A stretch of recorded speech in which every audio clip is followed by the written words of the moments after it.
আচ্ছা বন্ধুরা, তোমাদের কাছে আমি ছোট্ট প্রশ্ন করছি। আচ্ছা, শিক্ষাগুরু বৈষ্ণব মতে হয়, দীক্ষাগুরু ব্রাহ্মণরাই দেয়। আচ্ছা, যে কিনা নিজে দীক্ষা নেয়নি, কি করে সে গুরুমা হয়ে যায়? সে কি করে গুরুমা হয়ে যায় একটু বলবে? তাও আবার ব্রাহ্মণ নয়, মঙ্গলা। অন্যের কাছে পা ধোয়া জল নিচ্ছে, আশীর্বাদ করছে, যে কিনা নিজে গুরু দীক্ষা নেয়নি, যে কিনা নিজে গুরুমন্ত্র জানে না, দীক্ষা মন্ত্র জানে না, যে কিনা গায়ত্রী জপ জানে না। আমি ভিডিও করতে বসলেই আমার ফোন বেজে ওঠে, তোমরা কিন্তু সেই আওয়াজটা ফোনে পাও। হ্যাঁ, তো যাই হোক, তো সেখানে মঙ্গলা গুরুমা হয়ে গেছে, এই যে আশীর্বাদ করছে। তো এবার আসি মেন পয়েন্টে। যারা যারা আমার কাছে প্রমাণ চাইছো, তো তাদেরকে বলছি আমার এই রকস্টার সোমা চ্যানেলটা সাবস্ক্রাইব করে রাখো, নোটিফিকেশনটা অন করে রাখো। প্রমাণ আমি দিয়ে দিয়ে কথা বলবো। মঙ্গলা নিজের চ্যানেলেই সেই প্রমাণগুলো দিয়ে রেখেছে, তোমরা ঘাটলেই দেখতে পাবে আমি যেসব কথাগুলো বলবো।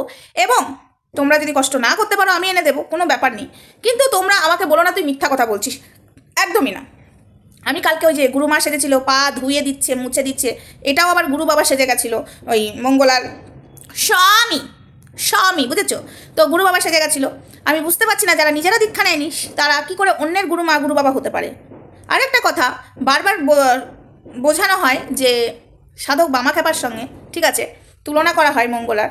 একটা কথা বলি, সাধক বামাখ্যাপা আর মঙ্গলার অনেক পার্থক্য আছে, ঠিক আছে? সাধক বামাখ্যাপা নিজের গুরুদেব আছে, ঠিক আছে? সাধক বামাখ্যাপা শিক্ষা নিয়ে সব কিছু কিন্তু তিনিও জানতেন না, কিন্তু শিখেছে অনেক কিছুই, জ্ঞান অর্জন করেছে। মঙ্গলা কী জ্ঞান অর্জন করেছে?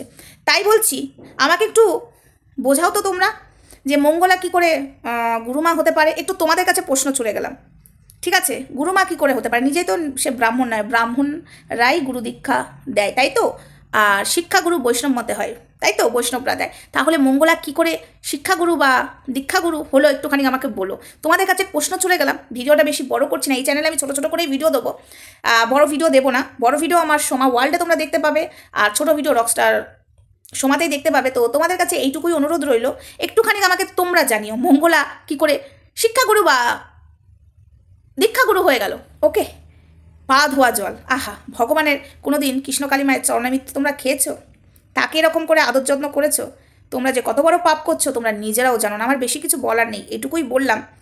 চলো আবার নেক্সট ভিডিওতে আসছি প্রমাণ নিয়ে। ওয়েট অ্যান্ড ওয়াচ, শুধু ওয়েট করতে থাকো। ধামাকাদার ধামাকাদার বললাম না, নির্মূল করব। সনাতন ধর্মটাকে নিয়ে যারা ছেলে খেলা করবে নির্মূল করব সব কটাকে। ব্যাস এটুকুই বলার ছিল, বেশি কিছু আমি বলতেও চাই না, বেশি কিছু আমি তর্কেও যেতে চাই না। কিন্তু যেটা আমি জানি সেটাতে আমি তর্কে বহু দূর যাব। ইয়েস মঙ্গলা, পা ধোয়া জল খাওয়ানো অন্যদেরকে তোমার বার করবো, যা পাপ করেছো তুমি। আর তোমরা যারা যারা আমার কাছে প্রমাণ চাইছো সব প্রমাণ দিয়েই কিন্তু কথা বলছি, প্রমাণ ছাড়া আমি কথা বলি না। চলো, লাভ ইউ অল, সবাই ভালো থেকো, টাটা। নেক্সট ভিডিওতে দেখা হচ্ছে, ততক্ষণ আমার সঙ্গে থেকো, সুস্থ থেকো, লাভ ইউ অল।